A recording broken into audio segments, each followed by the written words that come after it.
LCM क्या होता है हमारा? Least common multiple. Least common multiple. अब देखो एलसीएम फाइंड करने के लिए ना हमें दो नंबर्स चाहिए। अगर एनसीईआरटी के छोटे से एग्जांपल की बात कर लेते हैं, उसमें डिस्कस किया हुआ है हमारे नंबर 6 और 20 के बारे में। ठीक है, इन दोनों का एलसीएम फाइंड करना है। एलसीएम फाइंड करना मतलब लीस्ट कॉमन मल्टीपल फाइंड करना है। कैसे करोगे? अब मल्टीपल की बात कर रहे हैं ना, तो पहले मैं 6 के सारे मल्टीपल लिख लेती हूँ। 6 के मल्टीपल कौन से होते हैं? मल्टीपल्स के बारे में बात करें तो मल्टीपल्स ही लिखेंगे। ओके, अब आप शुरू हो जाइए बस। 6 1 6, 6 2 12, 6 3 18, 6 4 24, 6 5 30, 6 6 36, 6 7 42, 6 8 48 और इसी तरह मल्टीपल्स तो चलते रहेंगे। अब आ जाइए 20 के मल्टीपल पर। सो और भी लिख लेते हैं यहाँ पे। नेक्स्ट क्या आ जाएगा आपका 54 और उससे नेक्स्ट आ जाएगा आपका 60, उससे नेक्स्ट भी आपका 66, 66 के बाद भी आपका रहेगा 72 एंड सो ऑन। अब आ जाओ 20 पर। 20 के मल्टीपल्स क्या होंगे? अभी 20 से शुरू करेंगे तो 21 20, 22 40, 23 60, 24 80, फिर 25 100 एंड सो ऑन। हमें फाइंड करना था लीस्ट, लाइक क्योंकि देखो मल्टीपल्स तो कितने भी हो सकते हैं, तो हम सबसे छोटा फाइंड कर सकते हैं, बट होना चाहिए कॉमन मल्टीपल। अच्छा 20 है कहीं पर? नहीं है। 20 के बाद तो 24 आ रहा है। 40 है, कॉमन मल्टीपल नहीं है। एक नंबर आता है आपका, कौन सा है वो? 60। यहाँ पर 60 है, ये 60 है, तो सबसे पहले जो हमारा कॉमन मल्टीपल आया वो क्या आ गया? 60। तो अगर हम बात करें एलसीएम के 6 और 20 के, तो कौन सा मल्टीपल है आपका? 60। तो 60 हो जाएगा इन दोनों नंबर्स का एलसीएम। समझ आ गया? क्लियर हो गया होगा?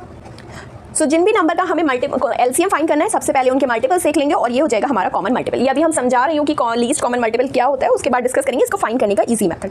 इसी तरह आपका नेक्स्ट जो टॉपिक है, लाइक टर्म है, वो आ जाता है एचसीएफ। एचसीएफ होता है आपका हाईएस्ट कॉमन फैक्टर। देखो एलसीएम किससे रिलेटेड था? मल्टीपल से रिलेटेड। तो उसमें हम छोटे से छोटा मल्टीपल फाइंड कर रहे थे और फैक्टर में फाइंड कर रहे हैं हम हाईएस्ट कॉमन फैक्टर। सेम ही एग्जाम्पल लेते हैं 6 और 20। अब हमें लिखने हैं फैक्टर्स, क्योंकि एचसीएफ किसके बारे में बात कर रहा है? एचसीएफ बात कर रहा है हमारे फैक्टर्स के बारे में। ओके, अब फैक्टर्स पे आ जाते हैं। 6 के फैक्टर लिख लीजिए सारे। कौन कौन से होते हैं? 1 2 3, बस यही तो फैक्टर्स है और एक वो खुद होता है। वैसे 1 और 6 लिखने की नीड नहीं है, बट चलिए फिर भी लिख लेते हैं। उसके बाद आता है 20। जब आप हाईएस्ट कॉमन फैक्टर फाइंड करोगे तो एक काम करना, 1 उसको खुद को 1 को नहीं लिखेंगे तब भी चलेगा। 20 के फैक्टर्स कौन से होते हैं? 1 को छोड़ दीजिए 2, ओके, फिर आपका 4 हो जाएगा, एक आ जाएगा आपका 5 और फिर आ जाएगा आपका 10।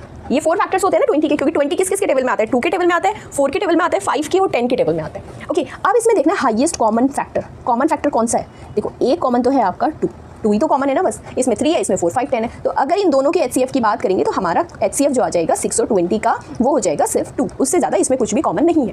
बट कुछ नंबर्स ऐसे होते हैं जो कुछ और भी आ जाएगा। जैसे कि अगर एक और एग्जाम्पल ले लें हम, एग्जाम्पल ले लीजिए लाइक 6 और 30। तो 6 के फैक्टर्स क्या होते हैं?